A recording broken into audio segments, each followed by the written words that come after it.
আপনি অনুমতি দিয়েছেন, তো আপনি বলেন প্রথম থেকেই। প্রথম থেকে গলার হাড্ডিটা বলবো। হ্যাঁ, ওখান থেকে বলেন। মানে গলার হাড্ডিটা গলার ভিতরে ঢুকছে, মেডিকেলে গেছি, ঢাকা মেডিকেলে গেছি, যাওয়ার পরে হারা পরীক্ষা দিছে, আর পরে কইছে না হাড্ডি আছে, পরে হোমিওপ্যাথি খাইছি, হোমিওপ্যাথি খাওয়ার পরে দেহিটা হাড্ডি চলে গেছে, আবার গেছি ঢাকা মেডিকেলে, বলছে যে হাড্ডি আর নাই, কিন্তু গলার ভিতরটা সুসু সুসু করে শব্দ করে, শুয়ে থাকলো বৈশা থাকলো কাজ করলো একটা শব্দ করতেই থাকে করতেই থাকে। তো এখন শব্দটা শোনাইতে পারবেন? এই শব্দটা তো গলার ভিতরে আস্তে আস্তে ওটা আপনি অনুভব করতে পারেন? এটা আমার কানের ভিতরে যায়, মানে কের ভিতরে যায় না। মানে বাইরে থেকে কেউ শুনতে পায় না? না। তাহলে পরীক্ষা করে দেখলেন যে কাটা আর নাই? নাই। এই তো। হ্যাঁ। আচ্ছা, কয় মাস আগের ঘটনা? 3-4 বছর হয়েছে।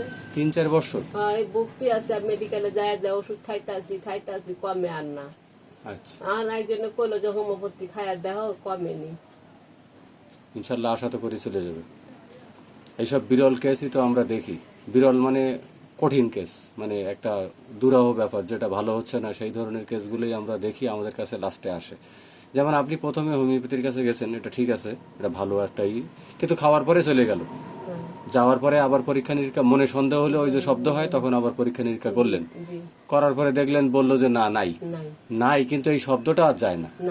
কিন্তু এটা নিয়ে আপনি দুশ্চিন্তায় আছেন প্রায় 2-3 বছর হয়ে গেল, এটা 3 বছরের মতো। এই তো ব্যাপারটা না? আচ্ছা, আমাদের তো হোমিওপ্যাথি কজেশন তো পেয়েই গেছি, কজেশনের ওষুধ দেওয়া হয়েছে, এখন সিমটোমেটিক্যালি কনস্টিটিউশনাল ট্রিটমেন্ট দিতে হবে। আপনার কনস্টিটিউশনাল ট্রিটমেন্ট হল তো treat the patient not the disease. তো আপনার আসলে এরকম কি হয়, ঘুমানোর পরে দেখা যায় যে স্বপ্নের ভিতরে আপনি পড়ে যাচ্ছেন, উড়ে উড়ে বেড়াচ্ছেন, মাঝে মাঝে এরকম পড়ে যান, আবার এরকম দেখেন যে আপনার পিছনে কেউ আছে? এটা তো হয় না। হয় না?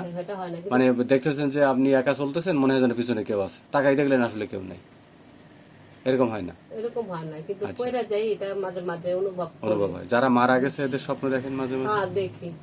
আচ্ছা, আর আপনার শরীরে আসিল নাই? আসিল ম্যাচ আসিল? হ্যাঁ, আপনার হোম ডিস্ট্রিক্ট কোন জায়গায়? না, এটা নাই, আসিল নাই। আপনার হোম ডিস্ট্রিক্ট কোন জায়গায়, গ্রামের বাড়ি?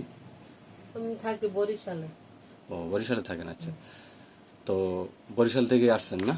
আচ্ছা, তো এরকম স্বপ্ন আপনি মাঝে মাঝে দেখেন যে পড়ে যাচ্ছেন, আবার উড়ে উড়ে বেড়াচ্ছেন, এরকম স্বপ্ন দেখেন? পড়ে যাওয়াটা দেখেন। আচ্ছা, পিছনে কেউ আছে এরকম মনে হয় না? বা আপনার অনেক সময় এরকম অনুভূতি হয়, কি জানি, পেটের ভিতরে যেন একটা বাবু নড়ে উঠলে এরকম মনে হয়? পেটটা ফুলে থাকে। ফুলে থাকে না, মনে হয় যেন কেউ একটা, মনে হয় যেন অ্যাকচুয়ালি বাচ্চাই আছে, কিন্তু আসলে তো আপনার বাচ্চা নাই, আপনি জানেন যে আপনার কোনো বাবু নাই, কিন্তু হঠাৎ করে মনে হলো যেন পেটের ভিতরে বাবু আছে, এরকম অনুভূতি হয় আপনার? হয়। আচ্ছা, ঠিক আছে। আর প্রস্রাব পায়খানায় খুব আপনার দুর্গন্ধ?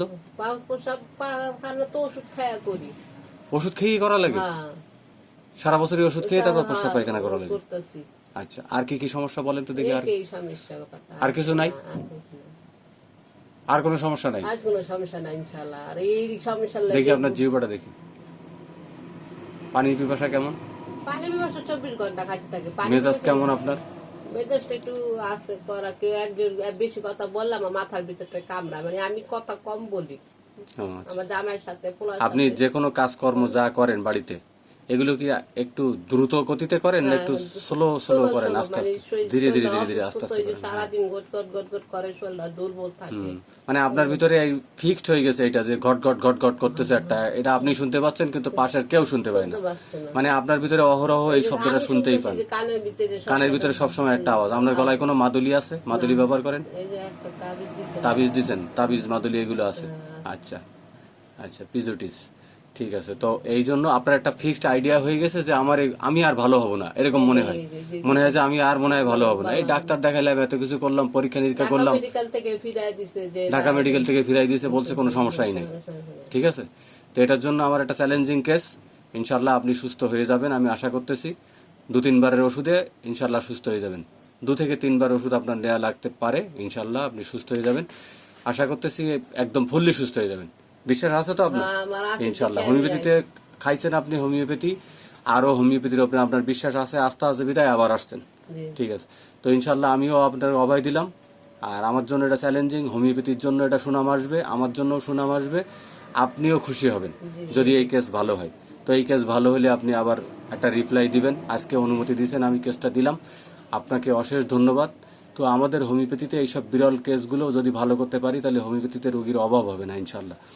তো আপনি যে সহযোগিতা করলেন, হ্যাঁ, সারা দেশের মানুষ দেখবে, বিশ্বের মানুষ দেখবে এটা, যে আমি এই কেসটা যদি ভালো করতে পারি, আপনারও ইজ্জত বাঁচবে, হোমিওপ্যাথির ইজ্জত বাঁচবে, হ্যাঁ, আর আপনি মাঝখানে সুস্থ হবেন, মানুষ জানতে পারবে যে না, হোমিওপ্যাথিতে এইসব বড় ধরনের সমস্যার সমাধান হয়। তো আপনার বিশ্বাস একিন আর সহযোগিতা করলেন, এই জন্য আপনাকে অনেক অনেক ধন্যবাদ। ঠিক আছে।